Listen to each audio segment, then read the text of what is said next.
Welcome to This Week in Surgery Centers. If you're in the ASC industry, then you're in the right place. Every week, we'll start the episode off by sharing an interesting conversation we had with our featured guest, and then we'll close the episode by recapping the latest news impacting surgery centers. We're excited to share with you what we have, so let's get started and see what the industry's been up to. Hi, everyone. Here's what you can expect on today's episode. I'm joined by Will Evans, our head of data science and insights here at HST, to unpack our latest report on how patient demographics shape case volume, payments, and OR minutes across specialties. Will makes it simple to understand and navigate the data. And that's a good thing because there's actually a lot of it there in the report. And we run you through the metrics that you can track at your center to make this data actionable. Then in our news segment, we'll talk about Oath Surgical's $24 million Series A round that they just raised to help grow its footprint. A recent report from University of Pittsburgh Medical Center and class that indicates that health systems are increasingly reorganizing around ambulatory care, with more investment flowing to outpatient, virtual, and at home. Recent findings from 3 studies that show that cybersecurity remains a pressure point for organizations with attacks that can disrupt care and even lead to increased mortality rates. But then we're going to close on a hopeful note with the breaking news that the FDA has cleared a blood test that can help rule out Alzheimer's, offering a faster and less invasive path to answers for many, many families. I hope everyone enjoys this episode, and here's what's going on this week in surgery centers.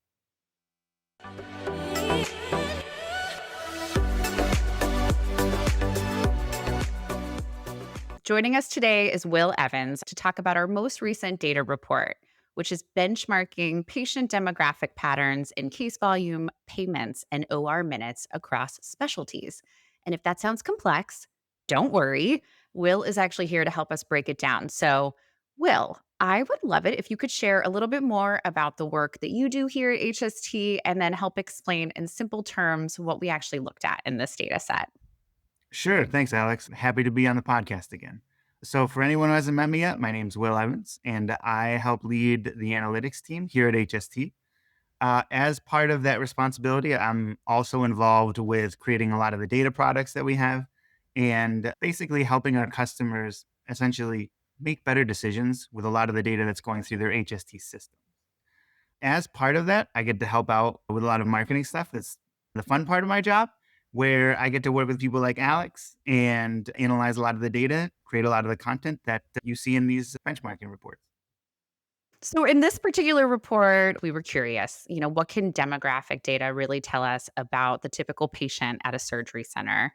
And how does that vary between specialties? And are there any insights there that we can derive and share with our listeners? So, what did we see when we looked at this data? What did we analyze here? So this report was a little bit different than a lot of our previous ones. Previously, we've kind of looked at revenue cycle metrics and a lot of the benchmarking around how does the population of HST centers perform on revenue cycle. This one, we wanted to look at something a little different where it's a lot more focused on demographics and what's actually going through centers. And to get a full view, we wanted to take a big step back and we looked at a much more longitudinal time frame for this study. And so we looked at almost 5.3 million cases across 635 centers, essentially over the past 5 years. So we went all the way back to the first quarter of 2020, I think. So it's just around 5.5 years worth of data. And we really wanted to try to understand what are all the shifts that we can see or we can pull out of the data over time. And we're starting off kind of just looking at a handful of measures. So things like cases, payments are basically the total cash received per case, as well as OR minutes by specialty. And we wanted to break this down in a couple different ways where we're not just looking at what's the count of things as it's going through the ASC, but we wanted to break it down by patient age groups and as well as biological sex. And kind of the overall goal for us here was we wanted to start generating descriptive benchmarks and to make sure like this isn't really clinical guidance. I think centers have a sense of some of the implications around what do different populations need, but we really wanted to help paint that picture of what procedures are different populations having and what does that look like for an ASC. And so as we go through the report, you'll hear a couple of different measures. And just to make sure everyone's on the same page, when we talk about a case, we're referring to basically a unique surgical encounter. And then when you start hearing things around case share or payment share or minute share, that's really that segment's percent of that total. Payments, as I mentioned, you're going to be hearing that. That's really the total dollars collected. And then there's two more I'll touch on, which is OR time. And that is the wheels in to wheels out. So basically, we're excluding some of the turnover time around when procedures are starting and ending. And then the sex in our system, it's what's recorded at registration. So not necessarily indicative of gender identity.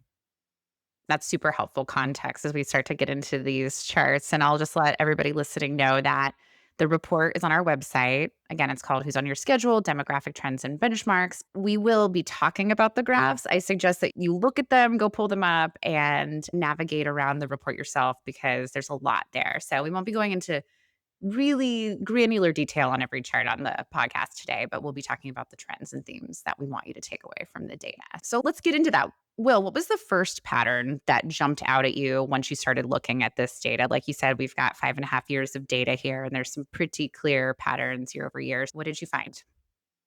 There were some things that I'm not going to lie were kind of surprising to me. And then a lot of other things which I think you expected to see, but it was still interesting to see it quantified and broken down within the context of everything that happens within our ASC population. But I would say there's kind of two things that were the main pieces that jumped out. The first one was that there's really two populations that dominate. And I think we're going to talk about that a little bit next. But then the other piece, which was kind of one of the things where I think I knew it and I kind of felt it having worked in the ASC industry for a while. But when we broke it down and we showed it graphically, it really started to tell the story. And that is that orthopedics is really anchoring OR minutes. And similarly, we hear a lot about it in the industry, but really the impact that total joints has had on OR utilization, really starting in 2023. And you can really see the impact that just growth in case volume has had. Yeah, absolutely. I would agree that was one of the things that jumped out to me first as well was the proportion of payments for total joint relative to the case volume was quite significant and definitely something that people should pay attention to and that we'll talk about a little bit more as we go through the report. But yeah, let's talk about this idea of two populations. Who are those populations and what is the data telling us about what they're doing? Sure, it's a great question. The first one that honestly jumped out at us, I think was really within the ear, nose, and throat and the dental specialties, and really seeing the disproportionate volume of under 21 patients for those two specialties. And then once we identified that and we took a step back and we're like, this is kind of surprising to see.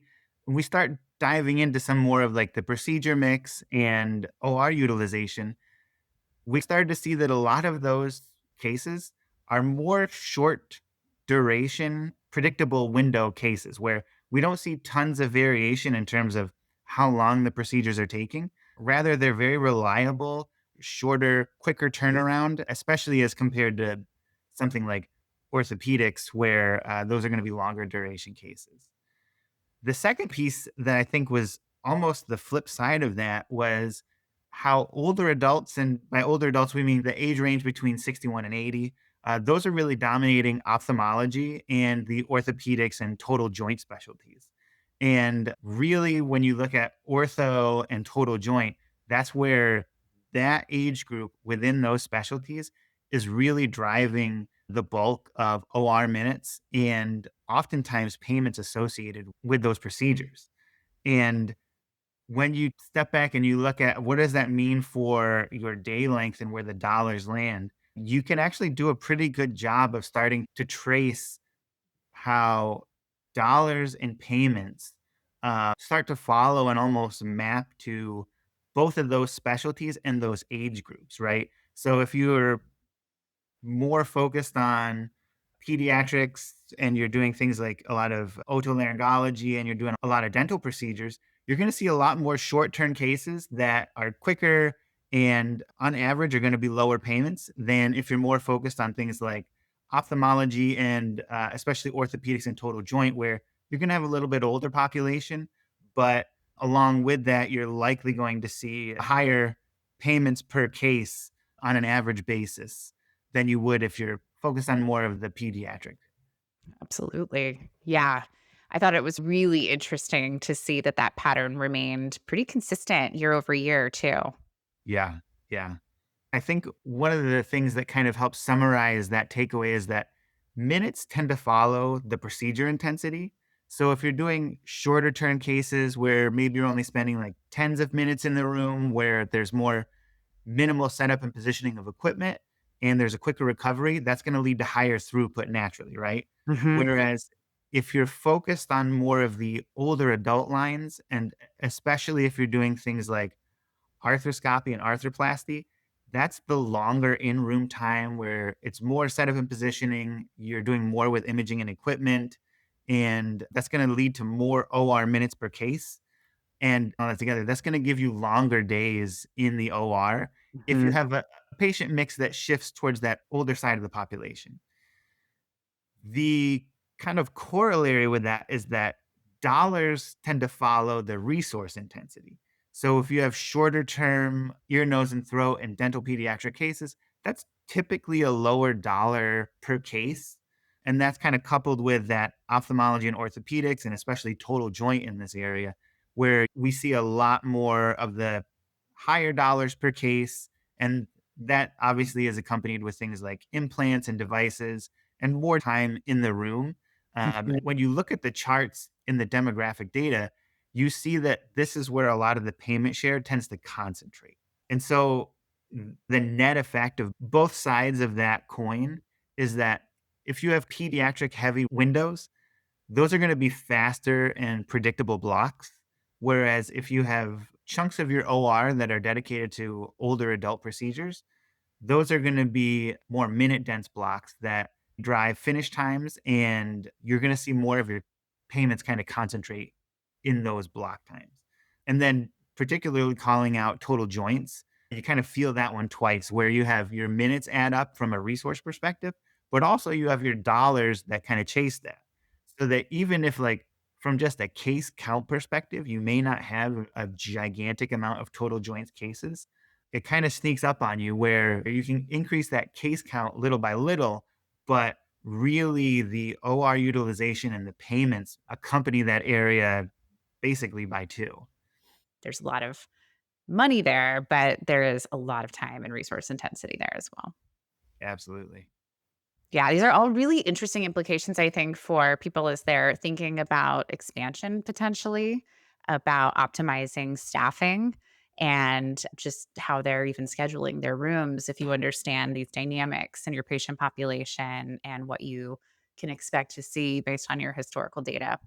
Yeah, absolutely. I mean, I know in the past when we've done other RCM benchmarking reports and we look at things like specialties and just average payment per specialty, and one of the popular things people like to recommend is, oh, total joints. It's a really easy specialty, or it's not a really easy specialty to go into, but it's a very natural way to augment things that you're doing at your facility if you want to kind of start pulling your net revenue per OR minute up. But when you look at this demographic data and the OR time that total joints can start to consume, it really paints the picture that it's not such a no-brainer that you to go into total joints. You really need to think about what does your OR capacity look like, and do you have big chunks of time that you can really allocate to this specialty? Absolutely. And there's another dimension of time which I want to get into, and that's when it comes to the biological sex of the patient. I think we uncovered some really interesting differences there as well that we weren't necessarily expecting to see. Tell us a little bit about some of the surprises there, or the non surprises also. Yeah, I mean, this is one where adding in the sex, you always find some unique things in there that are sometimes counterintuitive and sometimes as you said, not really that much of a surprise. And as we looked at it, a lot of the lines, when you break it down by specialty, procedure volume, things like that, they're pretty balanced. Obviously, some skew almost entirely for one sex or the other. For example, gynecology is 100% female. Urology tends to heavily skew male. And so, one of the things that we kind of analyzed in here was we wanted to look at basically what's your OR minute per case gap by sex, right? And so when we looked at that delta, it's really just your OR minute percentage minus the case percentage within a specialty. And so a positive delta, when you subtract those two numbers, that's indicative of longer or more intense average procedures for that sex. And when we started to break it down by specialty, we started to see that, there's some trends in here where we can see positive deltas where that percentage of minutes is greater than the percentage of cases. And there's some things that kind of jumped out where within cardio, women actually had a 10-point positive share for OR minutes, right? So when Yeah. we looked at that case share, women they had, I think it was 44% of the case share. But when you looked at OR minutes, they actually consumed a little bit more than that. They're more than half. They're around 54%. Yeah. And we started to see similar interesting patterns within other specialties Hmm. where spine, for example, men basically had that. They slightly dominated there, where they had 43% of the case share, but on the OR minutes, they're taking up right around half of the time. And so it's like there's a lot more detail within that section you can kind of go through, but it was really peculiar starting to pull apart some of these things that jumped out at you that when you started to compare case volume with OR time, you put that together and then suddenly you started like, well, these are kind of interesting trends. Like, how are these things compared? Yeah. Yeah. Because you would expect it to be relatively equal. I mean, of course, within every specialty, there are specific procedures that one biological sex could be having over the other. What I would encourage listeners to do is calculate these numbers for yourself within each specialty and see how much that deviates from what we're seeing here in the average, the benchmarking data. If you are finding that your cardiovascular procedures for women is varying by 15 to 20 percentage points, that's a signal to dig a little bit deeper, I would say. Would you agree? Yeah, yeah.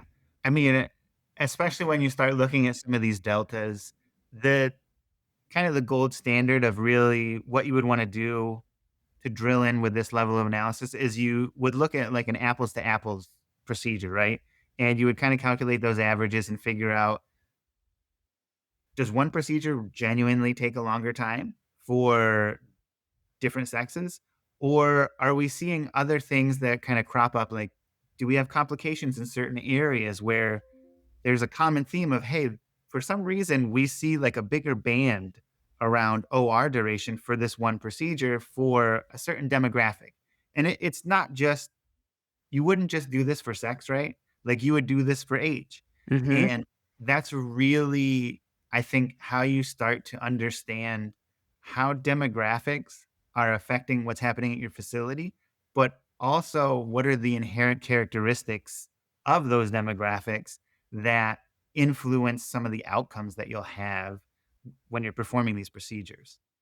Absolutely. And I think that's really the big value of this data is that it gives you a view into the why and the reason that some things may be happening. So, this is, I think, really exciting for people to start to layer into their dashboards and to keep an eye on. Okay, so there is another thing that we saw because we did look at 5.5 years of data. We were able to see how things changed quarter over quarter. So, tell me about what we learned from the seasonality of this data.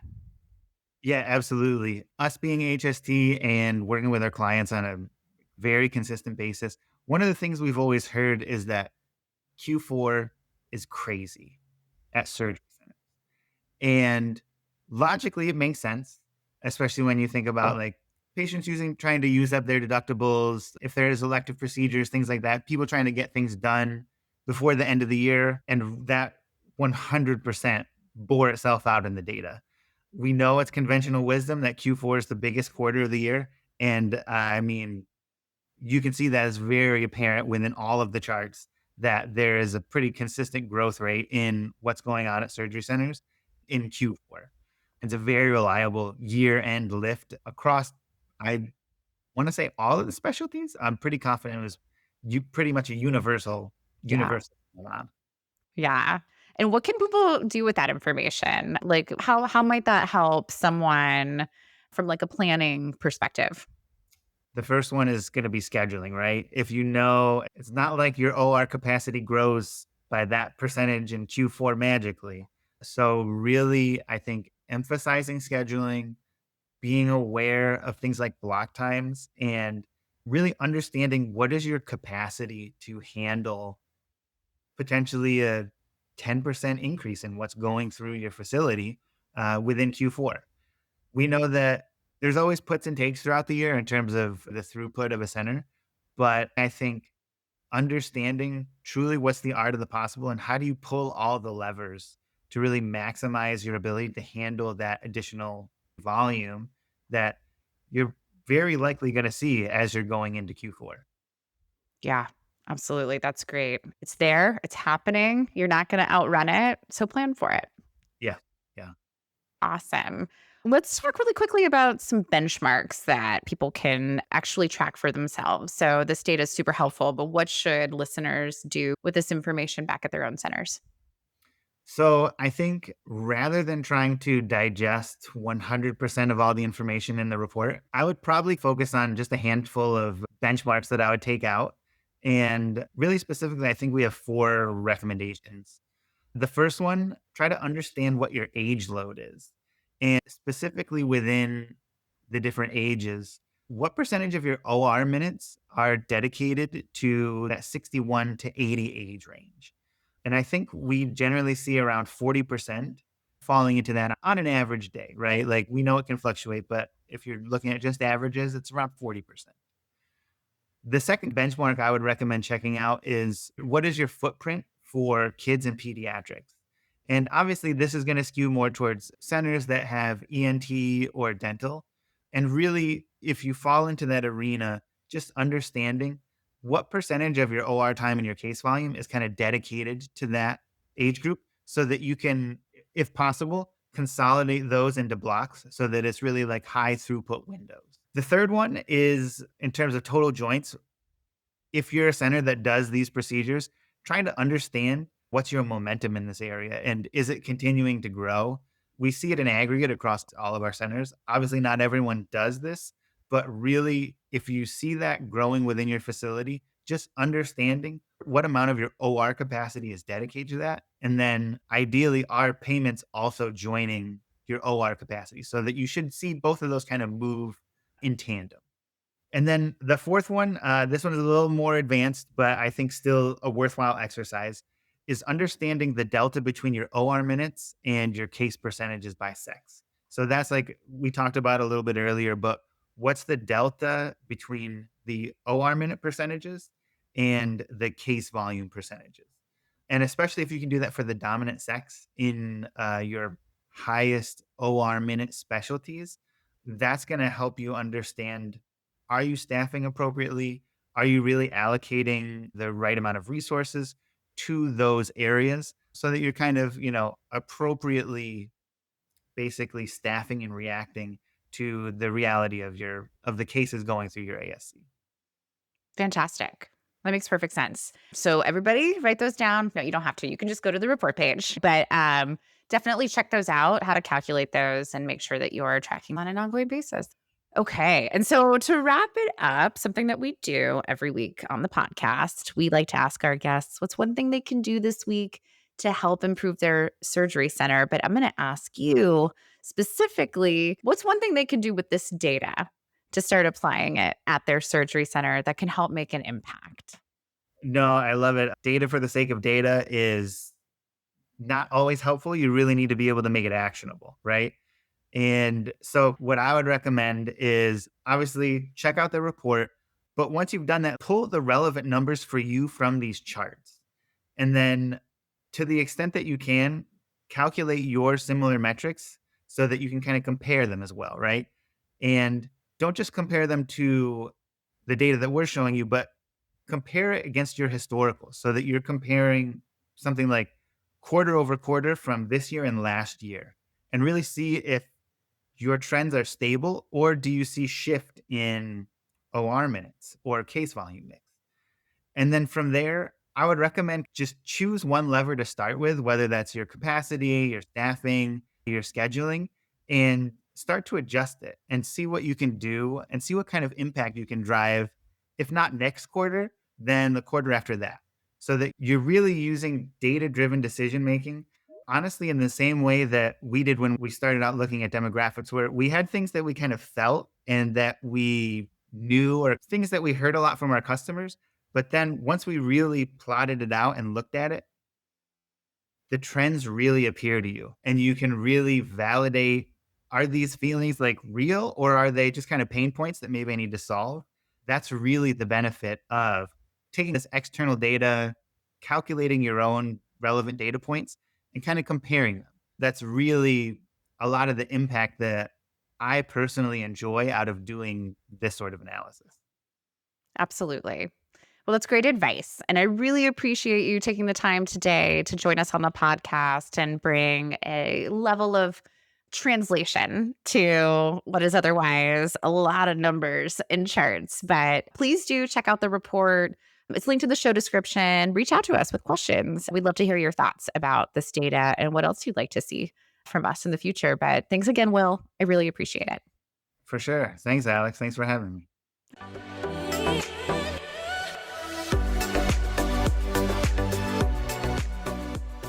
As always, it's been a busy week in healthcare, so let's jump right in. Last week, Oath Surgical announced a $24 million Series A led by FPV Ventures with participation from McKesson Ventures and existing backers, bringing the company's total funding now to around $35 million. The new funding will back moves into new specialties like oncology, accelerate a surgeon owned network of ASCs, and further develop Oath OS, its AI platform designed to coordinate surgical care with real time insights. Press materials highlight a West Coast footprint of about 150 surgeon partners and position Oath OS as a unifying layer for scheduling, coordination, and workflow. The company previously emerged from stealth back in May with emphasis on digitally integrated surgeon led care. This funding announcement sets up a bigger push to bring those centers to more markets and put Oath OS in production at scale. A new report from the Center for Connected Medicine at the University of Pittsburgh Medical Center and Class Research, published on October 6th, finds many large and mid-sized health systems are centralizing leadership over ambulatory, virtual, and home-based care. Based on interviews with 25 C-suite and senior leaders conducted in the May through June timeframe, respondents said ambulatory is no longer a side channel, it's core strategy. Systems report prioritizing multi-specialty clinics, ASCs, and virtual platforms to expand access, relieve inpatient pressure, and meet consumer expectations for convenience. The report also spotlights how partnerships from independent physician groups to urgent care networks to third-party telehealth and behavioral health providers are being used to expand access and reach. One example is UPMC's division working with GoHealth Urgent Care to operate 80-plus centers across Pennsylvania and West Virginia. Beckers summarized the findings as systems rethinking care delivery with more centralized governance and investment across outpatient sites. Healthcare IT News pulled together 3 reports this week showing that cyber attacks are frequent and disruptive to patient care. The Health ISAC Q3 brief says 2025 is actually on track to surpass 2024 in terms of total breaches, with thousands of incidents across sectors and 394 healthcare breaches through the end of September. A proof point and Poneman survey of 677 U.S. security practitioners reports that 93% of organizations experienced an average of 43 cyber attacks in the past 12 months. 72% said attacks disrupted patient care. Another 54% said that there were reported procedure complications, alongside 53% reported longer stays, and some even cited increased rates of mortality. The survey flagged cloud account compromise as the most prevalent threat, while supply chain attacks were most likely to disrupt care. A third analysis from CompareAttack tallied 293 ransomware attacks on direct care providers in the year's first 3 quarters, with the US seeing the majority. There is a small bright spot, however. More than half of surveyed orgs say they're embedding AI into security programs and finding it effective, even as leadership and expertise gaps persist. And finally, for our last story this week, some good news coming out of the FDA. FDA just cleared Roche and Eli Lilly's Alexis p-tau 181 blood test as an aid to initial Alzheimer's assessment for adults 55 plus with cognitive symptoms. In a 312-person study, the test could rule out Alzheimer's with a 97.9% negative predictive value. And why that's uplifting? Diagnosing Alzheimer's has leaned on spinal taps and PET scans, which are costly, invasive, and quite frankly hard for a lot of people to access. Roche says it already has 4,500 analyzer systems installed in US labs, which could speed up equitable access and faster triage to treatment. And with that, we're going to wrap up this week's episode. I hope you enjoyed my conversation with Will, and maybe you even learned something new today. If you find our podcast useful, please be sure to subscribe for new episode updates and leave us a rating or a review on your favorite platform so others can find the show. We're so grateful you took the time to join us, and we'll see you again next time.